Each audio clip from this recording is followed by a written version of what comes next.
रोहिणी नक्षत्र को लेकर आप अपने आप को विशिष्ट व्यक्ति समझते हैं। आपको लगता है कि मैं कुछ खास हूँ और मैं इस दुनिया में कुछ खास करने आया हूँ। हर नए काम को करने में अपना पूरा उत्साह जोड़ देते हैं। पास में वो क्रिएटिव शक्ति है, वो एनर्जी है, वो प्रजनन का कार्य करती है। आपका थॉट प्रोसेस, आपकी थिंकिंग, आपकी अंडरस्टैंडिंग, आपका विजन एकदम डिफरेंट होता है, वो यूनिक होता है। जब भी कोई आदमी सुंदर होता है या स्त्री सुंदर होती है तो उसको अपने आप में भी कुछ घमंड सा होने लग जाता है। जब भी आप सेक्स के प्रति, एडिक्शन के प्रति, नशे के प्रति या ऐसे किसी भी झंझट में फंस जाएंगे, फिर आपका निकलना यहाँ मुश्किल हो जाएगा। इसका जो प्रेरक शक्ति है मोक्ष है। इसका मतलब हुआ कि आप जो भी कुछ करना चाहते हैं उसका आपको परिणाम तो चाहिए। हम आ जाता है, अहंकार आ जाता है, घमंड आ जाता है और फिर आप व्यसन की ओर चल देते हैं। नमस्कार, मैं हूँ डॉक्टर अजय भांबी और आप सबका जन्म नक्षत्र और आप में स्वागत है। आज हम बात करने जा रहे हैं रोहिणी नक्षत्र की। रोहिणी नक्षत्र की संरचना कैसी है आकाश में? रोहिणी नक्षत्र नक्षत्रों की श्रृंखला में चौथा नक्षत्र है और ये आकाश में 40.0 डिग्री से लेकर 53.20 डिग्री तक फैला हुआ है और यह नक्षत्र हमें वृष राशि में मिलता है। जैसा कि आप जानते हैं, वृष राशि का स्वामी शुक्र है। यह जो नक्षत्र है 5 विशिष्ट सितारों से मिलकर बना है, जिन्हें जॉइंट एल्डेबरन अल्फा टॉरस के नाम से भी जाना जाता है और यह जो नक्षत्र है एकदम से लाल है। रोहिणी नक्षत्र का स्वामी चंद्रमा है और वृष राशि का स्वामी शुक्र है और इस नक्षत्र का जो प्रतीक है वो है राजाओं का रथ। और रथ का काम क्या होता था कि सम्राट या राजाओं को एक डेस्टिनेशन से दूसरे स्थान पर लेके जाना, तो यानी ये शुभ कार्यों में इन्वॉल्व रहता था। इसको चैरियट भी बोलते हैं, राजरथ के नाम से जाने जाते थे। और इस नक्षत्र का जो एम है या प्रेरक शक्ति है वो मोक्ष है, यानी मुक्ति की बात करता है। यह नक्षत्र जो है प्रथम स्तर पर इसमें रजस है, एक्शन है, दूसरे स्तर पर इसमें तमस है और तीसरे स्तर पर फिर रजस है यानी एक्शन है। और इस नक्षत्र का जो देवता है वो ब्रह्मा है यानी प्रजापति। इस नक्षत्र में पैदा होने के कारण कुछ जो गुण हैं वो आप में स्पष्ट रूप से दिखते भी हैं। जैसे आप अपने आप को विशिष्ट व्यक्ति समझते हैं।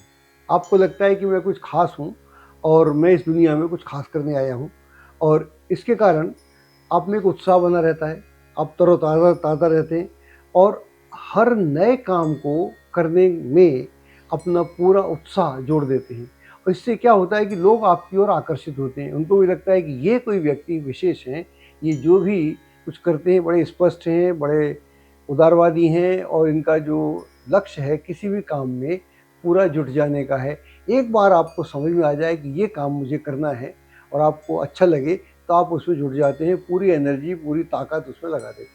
लेकिन ये स्थिति हमेशा नहीं बनी रहती। कुछ समय के बाद आप उस काम से विमुख हो जाते हैं या आपकी उसमें अरुचि हो जाती है, आपका इंटरेस्ट खत्म हो जाता है, फिर आप उसको काम को छोड़ देते हैं। कुछ समय के बाद आपको लगता है कि मैंने ठीक नहीं किया, मुझे कुछ करना चाहिए था, मैंने इस काम का बीड़ा उठाया था तो मुझे इसको पूरा करना चाहिए। तो फिर आपको दोबारा से जोश आता है। उस जोश के बाद फिर आप उस काम को जो पकड़ते हैं फिर उसको तब तक नहीं छोड़ते जब तक आप उसे पूरा ना कर दें। तो यह इस तरह के व्यक्तित्व के साथ आप अपना जीवन व्यतीत करते हैं और हर नए आइडिया के साथ, हर नए विचार के साथ, हर नई स्थिति के साथ, हर नए विज़न के साथ आप बहुत खुले मन से उसको सोचते हैं और उसके ऊपर अपना दृष्टिकोण भी रखते हैं और उसको उसी तरह से संपन्न करने का प्लान भी बनाते हैं। एक और ख़ास बात है कि आपको लगता है कि आपके साथ कोई डिवाइन फोर्स काम कर रहा है। जब ये किसी आदमी को लगे तो फिर उसको ऐसा नहीं लगता कि यह असंभव है या ये काम हो नहीं सकता। रोहिणी नक्षत्र को लेकर पुराणों में बहुत सारी रहस्यमयी कथाएं हैं और एक कथा हमको अथर्ववेद में मिलती है। अथर्ववेद के अनुसार रोहिणी जो है वो रोहित की पत्नी है और रोहित का बहुत बड़ा रोल है इस ब्रह्मांड को बनाने में। ऐसी मान्यता है कि रोहित और रोहिणी दोनों मिलकर इस ब्रह्मांड का, आकाश और पृथ्वी का निर्माण करते हैं। ना केवल निर्माण करते हैं बल्कि वहाँ पर प्रकाश को भी स्थापित करते हैं। इसके साथ साथ वो इतनी मजबूती प्रदान करते हैं पृथ्वी को और आकाश को, जिससे और जितने भी देवी देवता हैं वो भी स्थायी रूप से एक जगह रह सकें। तो इसका जो पौराणिक महत्व है बहुत ही अधिक है, और इसके कारण यह दुनिया या आकाश और पृथ्वी जिसकी हम बात करते हैं वो अपने अस्तित्व में आई, वहाँ से स्थिरता प्रदान हुई। रोहित का जो काम है उसका काम है कि ब्रह्मांड को स्थायित्व प्रदान करना, लेकिन यह कार्य वो अपने आप कर ही नहीं सकता। उस कार्य को करने के लिए उसे रोहिणी की बहुत सख्त आवश्यकता है, क्योंकि रोहिणी के पास में वो क्रिएटिव शक्ति है, वो एनर्जी है, वो प्रजनन का कार्य करती है। आगे चलकर हम आपको बताएंगे उसका प्रोक्रिएशन का काम है, प्रजनन का कार्य है। उसका काम है कि पुरुष शक्ति को अट्रैक्ट करना। जब पुरुष शक्ति को अट्रैक्ट करेगी तो वहाँ पर जिसकी हम बात करते हैं स्त्री और पुरुष दोनों के मिलने से, तो आकाश को हम पुरुष मानते हैं और पृथ्वी को स्त्री मानते हैं। तो उन दोनों के मिलन से तो रोहिणी का बीच में रोल जो है उसका रोल है कि आकाश में जो शक्ति है खासतौर से रोहित, उसको उसकी पत्नी के रूप में उसको प्राप्त होती है रोहित को, और दोनों मिलकर इस पृथ्वी और आकाश का निर्माण करते हैं ताकि इस दुनिया में प्रकाश फैल सके और ये दुनिया एक नई तरीके से अपने आप में अस्तित्व में आए।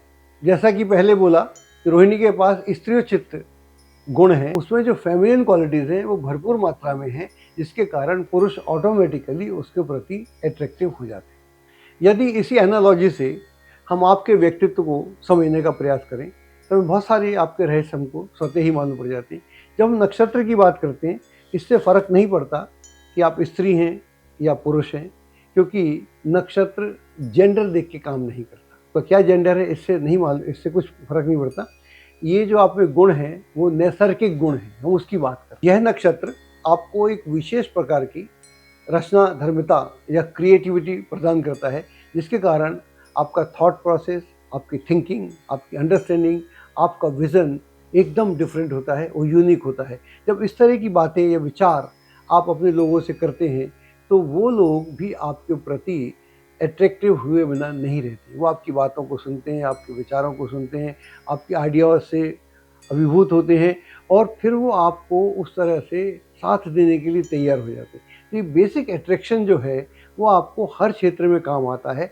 जब भी आप अपनी कोई भी क्रिएटिव एनर्जी का प्रदर्शन किसी करें, चाहे वो घर का माहौल हो, चाहे बाज़ार का माहौल हो, चाहे समाज का माहौल हो, चाहे व्यापक स्तर पर जो भी आपका स्तर पर आप ऑपरेट कर रहे हैं, अगर आप ऐसा करते हैं तो आप लोगों को अपनी ओर आकर्षित कर लेते हैं। ये नक्षत्र की खूबी है, इसमें अट्रैक्शन है। क्योंकि आपके जब हम बात करते हैं कि यहाँ पर प्रोक्रिएशन की शक्ति है, प्रजनन की शक्ति, इसका अर्थ ये होता है कि इस पूरी एनालॉजी को हमको समझना पड़ता है कि हर पुरुष तो प्रजनन कर नहीं सकता, लेकिन दिमाग से तो बहुत कुछ कर सकता है। तो आपके दिमाग में, आपके विचारों में एक ऐसी क्रांतिकारी चीज़ हमेशा चलती रहती है। आपका विचार अपने आप में लोगों को शक्ति देता है, ऊर्जा देता है और आपकी ओर अट्रैक्ट करता है। इससे आप समाज में या जो भी काम करते हैं आपको एक विशेष स्थान प्राप्त हो जाता है। जैसा कि मैंने पहले बताया, इस नक्षत्र को लेकर बहुत सारी कथाएं जुड़ी हुई हैं, पौराणिक कथाएं। एक और कथा है जिसका जिक्र आवश्यक है और आपको जानना भी चाहिए, क्योंकि ये आपके नक्षत्र से जुड़ी हुई खास बात है। भगवान कृष्ण के जो बड़े भाई बलराम थे वो एक्चुअली देवकी के 7वें पुत्र होने वाले थे। जब वो गर्भ में थे तो उनको मालूम था, देवकी और वासुदेव को, कि कंस जो है वो जेल में थे, जेल में भी वो प्रेग्नेंट थी, कि अगर कंस को मालूम पड़ा तो कंस इस बच्चे की भी हत्या कर देगा। तो वहाँ पर उसको भ्रूण को निकाला गया, फोटिस को निकाला गया और निकाल के रोहिणी की गर्भ में उसको स्थापित किया गया। और इस रहस्य को तब तक छुपाया गया जब तक कृष्ण भगवान पैदा नहीं हो गए, क्योंकि उससे पहले इसका बताना ज़रूरी नहीं था। ऐसा बताया जाता तो शायद कंस का जो प्रकोप है वो बहुत ही घातक हो जाता। तो यहाँ पर जो रोहिणी है जिसकी हम बात कर रहे हैं उसको बलराम की उपमाता भी समझा जाता है। तो उपमाता समझने से तो उसका एक और भी रूप है कि वो उसके बाद जो कॉन्शियसनेस है, जो चेतना है, जो चेतना पहले आकाश में थी, उसके बाद वो चेतना बलराम के पैदा होने के साथ ही पृथ्वी पर आती है। तो यहाँ पर भी एक चैतन्य माहौल का निर्माण होता है। और बाद में इसी नक्षत्र में भगवान कृष्ण भी पैदा हुए। रोहिणी नक्षत्र को लेकर एक और रोचक कथा है, ये आप जानते होंगे, नहीं जानते तो इसको भी जानना आपके लिए आवश्यक है। रोहिणी जो है दक्ष की 27 पुत्रियों में से एक थी। एक्चुअली में राजा दक्ष की 60 पुत्रियां थीं, उसमें से 27 खास थीं, उनकी हम बात करने जा रहे हैं। तो चंद्रमा एक दिन पृथ्वी पर आते हैं और राजा दक्ष के बाग में, गार्डन में घूम रहे हैं। वहाँ पर उनको अचानक रोहिणी भी मिल जाती है। रोहिणी यहाँ पर दक्ष की पुत्री है और वो इतनी खूबसूरत है, इतनी आकर्षक है कि चंद्रमा अपने को रोक नहीं पाते और चंद्रमा उसके साथ में विवाह करना चाहते हैं। और चंद्रमा अपना प्रस्ताव रोहिणी को देते हैं कि मैं आपको बहुत पसंद करने लगा हूँ और मैं आपके बिना जीवन का अधूरा समझता हूँ, इसलिए मैं आपसे विवाह करना चाहता हूँ। रोहिणी बोलती है कि ठीक है, मुझे कोई प्रॉब्लम नहीं है, आप भी बहुत सुंदर हैं, आप भी विशेष हैं और आप इतने चंद्रमा हैं आप तो। अगर आप मुझसे विवाह करना चाहते हैं तो आपको मेरे पिता से मिलना पड़ेगा। कल आप दरबार में आइए और दरबार में आके आप उनसे मेरा हाथ मांगेंगे, तो मैं भी समझती हूँ, मैं भी अपनी कंसेंट दे दूँगी, तो वो आपको मना नहीं करेंगे। तो चंद्रमा बड़े उत्साह के साथ अगले दिन सवेरे दक्ष के दरबार में पहुँच जाते हैं और दक्ष को जाकर अपना प्रस्ताव बताते हैं कि मैं आपकी पुत्री से शादी करना चाहता हूँ। दक्ष बोलते हैं कि आपका विचार तो बहुत अच्छा है, आप खुद चंद्रमा हैं, देवता हैं और ये मेरे लिए भी सौभाग्य की बात है कि मेरा दामाद ऐसा हो। लेकिन मेरी एक शर्त भी है, या मैंने संकल्प भी रखा है कि मैंने सोच रखा है कि मेरी 26 और पुत्रियां जो हैं, मैं उनका विवाह भी उसी व्यक्ति से करूँगा जिससे रोहिणी का विवाह हुआ।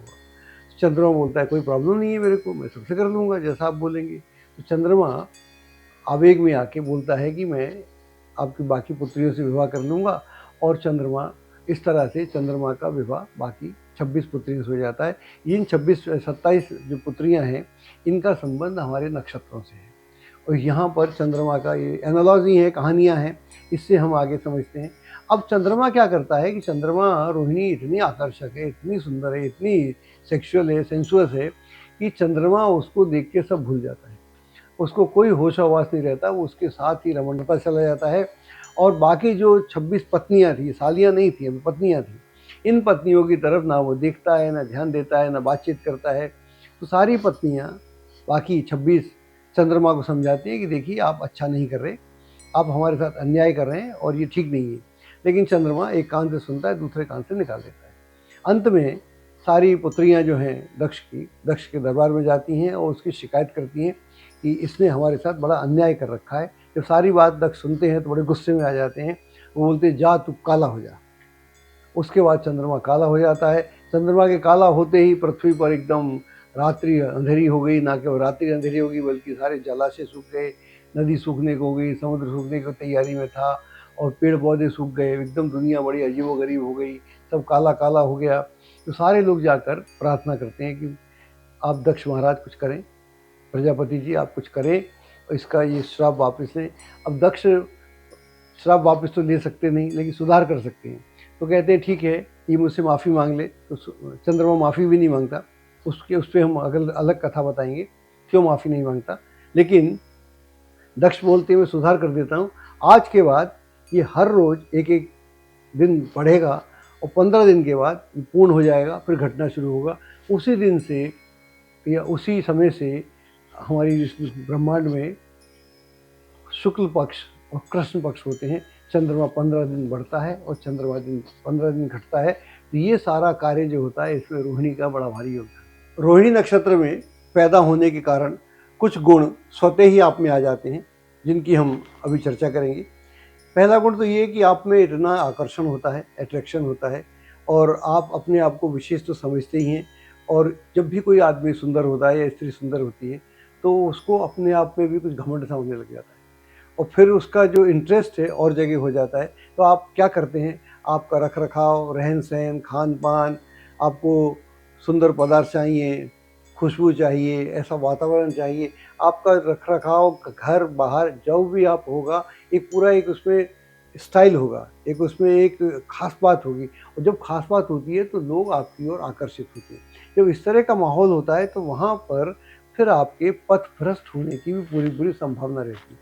अगर आप बहुत सुंदर हैं, बहुत विशेष हैं, तो हो सकता है अपोजिट सेक्स आपके प्रति ज़्यादा आकर्षित हो जाए और फिर आप भी अपने आप को रोक नहीं पाएंगे। जब आप अपने आप को रोक नहीं पाते तो फिर आपका जो मामला है वो गड़बड़ होना शुरू हो जाता है। एक कथा को ले लें, बलराम की कथा को ले लें। बलराम जो है कृष्ण के भाई हैं, लेकिन वो दुर्योधन के बहुत पास हैं, दुर्योधन के साथ ही लगे रहते हैं। महाभारत आपने देखी होगी, उसके साथ ही रहती है। जो जो दुर्योधन करता था, दारू पीता था, वुमनाइजिंग करता था, या जो गलत करता था, उसके साथ थे। इसका मतलब है इस नक्षत्र के प्रभाव से उनमें वो सारी चीज़ें थी जो नहीं होना चाहिए। तो जब भी आप सेक्स के प्रति, एडिक्शन के प्रति, नशे के प्रति या ऐसे किसी भी झंझट में फंस जाएंगे, फिर आपका निकलना यहाँ मुश्किल हो जाएगा। इस आपको इस बात का समझना चाहिए कि आप कहाँ तक जा सकते हैं। अगर आप अपने ऊपर नियंत्रण नहीं करेंगे तो फिर आपकी जो सुंदरता है, जो गुड क्वालिटीज़ हैं, वो उनको बैड होने में कभी देर नहीं लगती। दूसरा उदाहरण अगर हम देखते हैं, चंद्रमा जो है, चंद्रमा रोहिणी के साथ, रोहिणी रमणीक है, सुंदर है, सेक्सुअल है, सेटिस्फाइंग है, हैप्पीनेस देती है, लेकिन चंद्रमा इतना आसक्त हो जाता है कि वो और 26 के साथ अन्याय करना शुरू कर देता है, फिर दुनिया में गड़बड़ करना शुरू कर देता है।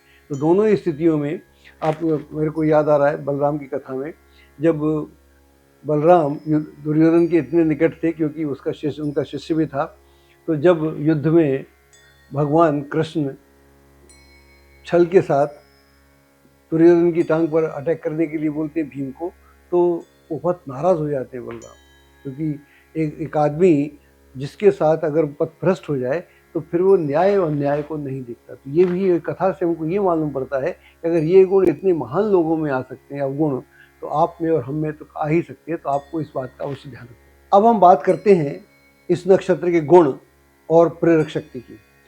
जो इसके गुण हैं, प्रथम स्तर पर यह जो नक्षत्र है रजस है। जैसा कि मैंने पहले बोला है, अश्विन से लेकर आश्लेषा तक जो 9 नक्षत्र हैं, वहाँ पर जो प्रथम उनका गुण है एक्शन है, यानी रजस है। ये यहाँ पर हम देखते हैं रजस है पहला। लेकिन दूसरे स्तर पर तमस है। तमस का मतलब ये हुआ कि पहले तो आप काम में लगे, लेकिन उसके बाद में आप में डलनेस या अकर्मण्यता छा गई। और तीसरे स्तर पर फिर यहाँ पर रजस है। तो 3 स्तर हैं, होते हैं। आपने कोई कार्य शुरू किया, फिर आपका काम में रुचि खत्म हुई, फिर आप दोबारा शुरू हुए। लेकिन इसका जो प्रेरक शक्ति है, मोक्ष है। इसका मतलब हुआ कि आप जो भी कुछ करना चाहते हैं उसका आपको परिणाम तो चाहिए, लेकिन परिणाम आपको सहज नहीं मिलता। परिणाम कोई प्रोसेस है, वो प्रोसेस से ही आपको परिणाम मिलेगा। और इस प्रोसेस को अगर आप समझ जाएंगे तो आप अपने व्यक्तित्व में बहुत सारा बदलाव ला सकते हैं। अगर मान लीजिए इससे मैं आपके व्यक्तित्व को जानने का प्रयास करूं, तो मैं ऐसा बोलूँगा कि आप जब भी कोई कार्य आपको, आपकी रुचिपूर्ण हो, आपको अच्छा लगे कि यह कार्य मेरे को जचता है या ये कार्य मुझे करना चाहिए, आपके अपने मापदंड हो सकते हैं उस कार्य को करने के, तो फिर आप पूरी ताकत उस कार्य में झोंक देते हैं और उसको करना शुरू कर देते हैं, और आपको उसमें सफलता मिलती है। जब आपको थोड़ी छोटी मोटी सफलता मिल जाती है, फिर आप सोचते हैं अरे ये काम तो आसान है, ऐसे चुटकी मार के हो जाता है, इसके लिए मुझे क्या करना है। फिर वहाँ पर आपकी अकर्मण्यता या डलनेस वो आपको आ जाए, इनर्शिया वो आपके भीतर आना शुरू हो जाता है, और आप आधे अधूरे काम को छोड़ देते हैं। फिर कुछ समय के बाद स्वयं एहसास होता है कि अरे इससे तो मेरी बदनामी हो गई, मैं अपने आप में ही बड़ा महसूस कर रहा हूँ कि मैंने काम शुरू किया था, अगर लोग मेरे को क्या बोलेंगे, क्या समझेंगे मेरे बारे में, मेरे चरित्र का हनन हो जाएगा कि काम शुरू करता है फिर छोड़ देता है या करती है, वॉटेवर। तो फिर आपको, आपकी चेतना जागृत होती है कि मुझे इसको पूर्ण करना चाहिए। तो पूर्ण करना चाहिए, फिर आप वहाँ पर पूर्ण करने की ओर बढ़ते हैं। और एक बात और जाननी पड़ेगी, इसकी जो प्रेरक शक्ति है, मोटिवेशनल फोर्स है, मोक्ष है। मोक्ष का मतलब ये कतई नहीं है यहाँ पर कि आपकी मुक्ति हो जाएगी, आप सेल्वेशन को प्राप्त हो जाएंगे। जिस आप कार्य को कर रहे हैं, जो आपने पीड़ा उठाया था, जिस पीड़े को उठा के आप बहुत हिम्मत के साथ चले थे, बीच में आपने उसको छोड़ दिया था, अब आपको उसको दोबारा से करना पड़ेगा। तो यानी इस काम से मुक्ति, जो आपने काम शुरू किया उस काम से मोक्ष हो गया। एक आपने काम उठाया, शुरू किया, बीच में आपने गड़बड़ की, खुद ही आपने ठीक किया, उसके बाद में आप वहाँ से निकले, उस कार्य को पूरा करा। इस पैटर्न के साथ आप अपने जीवन को व्यतीत करते हैं। अब हम आपकी जो आपकी पॉजिटिविटी है या आपकी ताकत है, हम उसकी बात करते हैं। हमको समझना पड़ेगा इस नक्षत्र में कौन कौन से चीज़ें हैं। पहले रोहिणी की बात करें, रोहिणी नक्षत्र है, और रोहिणी का जो स्वामी है वो चंद्रमा है, और जो घटना घट रही है वो घटना घट रही है वृष राशि में या शुक्र में। यहाँ पर 3 चीज़ें हमको मिलती है, रोहिणी मिलती है हमको, चंद्रमा मिलता है और शुक्र मिलता है। तो ये तीनों जो हैं, तो तीनों ही चीज़ अपने आप में बहुत सुंदर हैं, बहुत ही आकाश में। अगर कभी आपको शाम को चंद्रमा और शुक्र देखने को मिले, तब आपको समझ में आएगा इस नक्षत्र, इन दोनों ग्रहों के मिलने से किस तरह का आकाश में सुंदर सीन बनता है। इसका मतलब ये हुआ कि आप में सौंदर्यता जो है, जो गुण है, जो बेसिक गुण होते हैं, गुडनेस आपकी गॉड गिफ्टेड है। तो आप अपने आप को ऐसे ही स्पेशल समझते हैं और आप अपने को इसलिए चाहते हैं कि मैं कुछ विशेष करूं। और विशेष करने के लिए आप हमेशा अपना स्टैंडर्ड ऊंचा रखते हैं। उस स्टैंडर्ड को ऊंचा ना केवल ऊंचा रखते हैं, बल्कि उस स्टैंडर्ड को पाने के लिए भरपूर प्रयास करते हैं और अंततोगत्वा आप उस काम को पा भी जाते हैं। इस सब को जैसे आप पाते हैं तो उसके साथ लोग आपके प्रति आकर्षित होते हैं, वे आपकी तारीफ़ करते हैं और आप भी एक अचीवर हो जाते हैं। आप चूँकि आप अचीवर हैं तो बहुत सारे लोग आपके साथ जुड़ने लगते हैं। तो यहाँ पर एक लीडरशिप क्वालिटी है, वो आती है पॉजिटिविटी के कारण आती है। इस कारण से आती है कि आप इतना अच्छा जो आप तय करते हैं, आप अपने पहले तो ऑब्जेक्ट अपना आपका टारगेट हाई है, उस टारगेट हाई को पूर्ण करने के लिए जितनी भी उसके लिए दिमाग चाहिए, जितनी ज़रूरत चाहिए, जो भी उसके लिए सामान चाहिए, जो भी इंटेलिजेंस चाहिए, उस सब इंटेलिजेंस को लगाकर आप उसको पूर्ण करते हैं। और आपके जो इस नक्षत्र का जो प्रेरक शक्ति की हम बात कर रहे थे, मोक्ष की बात करती है। मोक्ष का यहाँ मतलब ये होता है कि ये आपको उस कार्य से मुक्ति की ओर लेके जाए। और इसका एक और प्रतीक था, हमने बोला था कि रथ है। यहाँ पर रथ का मतलब होता है कि आप राजाओं की तरह जीना चाहते हैं, अपने आप को राष्ट्रीय ठाट बाट में रहना चाहते हैं। जब आप राष्ट्रीय ठाट बाट में रहना चाहते हैं तो आपका पहनावा, आपका खान पान, आपका रहन सहन, आपका व्यक्तित्व, आपका बोलचाल, सारी बातें आपके लिए बहुत पॉजिटिव है। इस पॉजिटिविटी के साथ अगर आप इसको बढ़ाते हैं तो फिर आप कमाल कर सकते हैं। अब हम आपकी कमज़ोरियों की बात करते हैं। अभी तक हम आपकी तारीफ़ कर रहे थे। कमज़ोरियाँ क्या हैं कि आप अपने मद में चूर रहते हैं, आप अपने को विशेष समझते हैं और आप कहते हैं कि मैं कुछ भी कर सकता हूँ, क्योंकि आपको सफलता मिलती है। जब आपको सफलता विशेष मिलना शुरू हो जाती है तो फिर आप में एक अहम आ जाता है, अहंकार आ जाता है, घमंड आ जाता है और फिर आप व्यसन की ओर चल देते हैं। ये व्यसन सेक्स से भी ओरिएंटेड हो सकते हैं, ये नशे से भी हो सकते हैं, या ये लोगों के साथ गलत व्यवहार करने से भी हो सकते हैं। जब आप ऐसा करते हैं तो आपका जो भी गुण है, गुण धर्म है, उनका आप खुद ही सत्यानाश करते हैं। अगर कोई आपका दुश्मन है तो आप खुद अपने दुश्मन हो जाते हैं। आपके दुश्मन बाहर नहीं मिलेंगे, भीतर ही आपके दुश्मन है। इस भीतर वाले दुश्मन को आपको समझना पड़ेगा और जब तक आप उसको नहीं समझेंगे तब तक आप इस नक्षत्र का पूरे से लाभ नहीं उठा पाएंगे। बहुत जल्दी हम नक्षत्र मेडिटेशन लेके आ रहे हैं और हर नक्षत्र का अपना अलग मेडिटेशन है, अलग अंडरस्टैंडिंग है। हर नक्षत्र की अपनी खूबियाँ हैं और हर नक्षत्र की अपनी कमियाँ हैं। जो खूबियाँ हैं उन्हें कैसे बढ़ाया जाए और जो कमियाँ हैं उनसे कैसे दूर किया जाए और कैसे अपने नक्षत्र से हम अपने पर्पस को जाने, हमारा उद्देश्य क्या है उसको जाने। अगर हमारा उद्देश्य धन कमाना है तो हम अपार धन कैसे कमा सकते हैं। अगर हमारा धन किसी विशेष पद पे पहुंचना है तो उस विशेष पद को हम कैसे प्राप्त कर सकते हैं। या हमारा लक्ष्य आध्यात्मिकता को प्राप्त करना है तो उससे हम कैसे प्राप्त कर सकते हैं। लक्ष्य आपका रहेगा और विधि हम आपको बताएंगे। और जब उन दोनों का मेल होगा तो कमाल होगा। जैसे ही आप अपने नक्षत्र से जुड़ते हैं तब पूरे ब्रह्मांड से जुड़ जाते हैं। पूरा ब्रह्मांड आपके साथ जब एक साथ होता है तो कुछ भी इस दुनिया में इम्पॉसिबल नहीं होता। एस्ट्रोलॉजी की सटीक जानकारी के लिए विश्वविख्यात एस्ट्रोलॉजर अजय भांबी के YouTube चैनल ABC चैनल को सब्सक्राइब, लाइक और शेयर करें। लेटेस्ट अपडेट के लिए बेल के बटन पर जरूर क्लिक करें।